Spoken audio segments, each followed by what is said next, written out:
North ഇന്ത്യയിലെ ചില പ്രത്യേക പ്രൈവറ്റ് വെറ്ററിനറി കോളേജിലെ ടീച്ചിങ്, അതുപോലെ തന്നെ സ്റ്റുഡൻറ് ടീച്ചർ കമ്മ്യൂണിക്കേഷൻ, ഇതിൽ കുറേ പ്രശ്നങ്ങളുണ്ട്. അതെന്തൊക്കെയാണെന്നാണ് നമ്മളിവിടെ പറയുന്നത്. എന്ന് പറഞ്ഞാൽ ഇവർ ഈവൻ ദോ ക്വാളിഫൈഡ് ആണെങ്കിലും ടെക്നിക്കലി ക്വാളിഫൈഡ് ആണെങ്കിലും ഇവർക്ക് ആക്ച്വലി ഒരു കമ്മ്യൂണിക്കേഷൻ സ്കിൽ എന്ന് പറഞ്ഞാൽ നമ്മളോട് ഇംഗ്ലീഷിൽ സംസാരിക്കാൻ ബുദ്ധിമുട്ടുള്ള ടീച്ചേഴ്സ് ഉണ്ട്.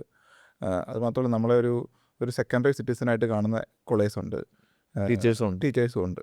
സോ അങ്ങനെയുള്ള കോളേജ് അവോയ്ഡ് ചെയ്യുക, ഏറ്റവും ബെറ്റർ കോളേജിലേക്ക് പോകുക. അതാണല്ലോ നമ്മുടെ അൾട്ടിമേറ്റ് ഗോൾ ഇതിൻ്റെ അകത്ത് വരുന്നത്. നമുക്കൊരു പോർഷനിലൊരു ഡൗട്ട് വന്നു കഴിഞ്ഞാൽ നമുക്കിപ്പം ടീച്ചേഴ്സിനോട് വേണമല്ലോ പോയി ചോദിക്കാൻ. അപ്പോൾ അവരുമായിട്ട് നമുക്കൊരു കമ്മ്യൂണിക്കേഷൻ ചെയ്യാൻ പറ്റുന്നില്ല എന്നുണ്ടെങ്കിൽ എങ്ങനെ പിള്ളേർക്ക് അത് പഠിക്കാൻ പറ്റും? അതെ, കാരണം അവരുടെ ലോക്കൽ ടീച്ചേഴ്സ് എന്ന് പറഞ്ഞാൽ ലോക്കൽ അവിടെയുള്ള ടീച്ചേഴ്സ് വന്നു കഴിഞ്ഞാൽ ഈ പറഞ്ഞൊരു ബുദ്ധിമുട്ടുണ്ട്.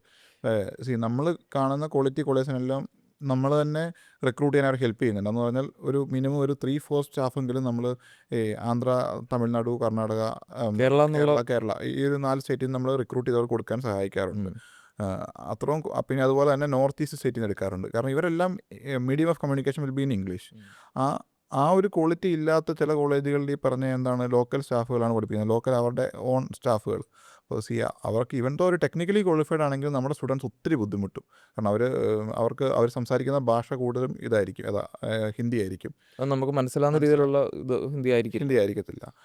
ഒരു ടീച്ചറാണ് ഇതിൻ്റെ അകത്ത് ഏറ്റവും കൂടുതൽ നമ്മളെ എൻലൈറ്റൻ ചെയ്യേണ്ടത്. പക്ഷേ ചെയ്യാത്ത ഒരു അവസ്ഥയിലേക്കാണ് ഒരു 3-4 കോളേജെങ്കിലും വെറ്റിനറിക്കുള്ളത്. ഇപ്പോൾ പ്രീമിയം ഒരു കോളേജ് എടുക്കുകയാണെന്നുണ്ടെങ്കിൽ അവിടുത്തെ മിക്ക സ്റ്റാഫ് സെഷനിലും സൗത്തിൽ നിന്നുള്ള ആളുകളാണ്, പ്രത്യേകിച്ച് കേരളത്തിൽ നിന്നുള്ള ആളുകൾ കാണും. നമ്മൾ ആദ്യം പറയാറുള്ള 8 വെറ്റിനറി കോളേജാണ് പ്രൈവറ്റിലുള്ളത്. ആ 8 വെറ്റിനറി കോളേജിൽ ഇപ്പോൾ ഒരു 2-3 നിങ്ങൾക്കൊരു ഈ 2-3 ഈ പറഞ്ഞ മലയാളി സ്റ്റാഫുകൾ ഉറപ്പായിട്ടും ഉണ്ട്.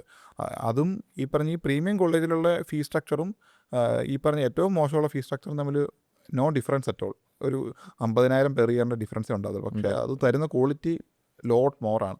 ഇതിനെപ്പറ്റിയുള്ള അവയർനെസ് ഇല്ലായ്മയാണ് പോയിട്ട് ഈ പറഞ്ഞ ലോ ബി ഗ്രേഡ് കോളേജിൽ പോയി ചേരാനുള്ളൊരു ഓപ്ഷൻ ആകുന്നത്. സോ ബി കെയർഫുൾ, അതാണ് പറയാനുള്ളത് ഇതിൻ്റെ അകത്ത്. വെറ്റിനറി അഡ്മിഷനായിട്ട് ബന്ധപ്പെട്ട് എന്ത് ഡൗട്ട്സും നമ്മളെ കോൺടാക്ട് ചെയ്യാം. നമ്മൾ ഈ ഫീൽഡിൽ ഒരു മിനിമം ഒരു 200 സ്റ്റുഡൻസിനെ അഡ്മിറ്റ് ചെയ്തിട്ടുണ്ട് ലാസ്റ്റ് 5 ഇയറിൽ. So feel free to contact us. Thank U.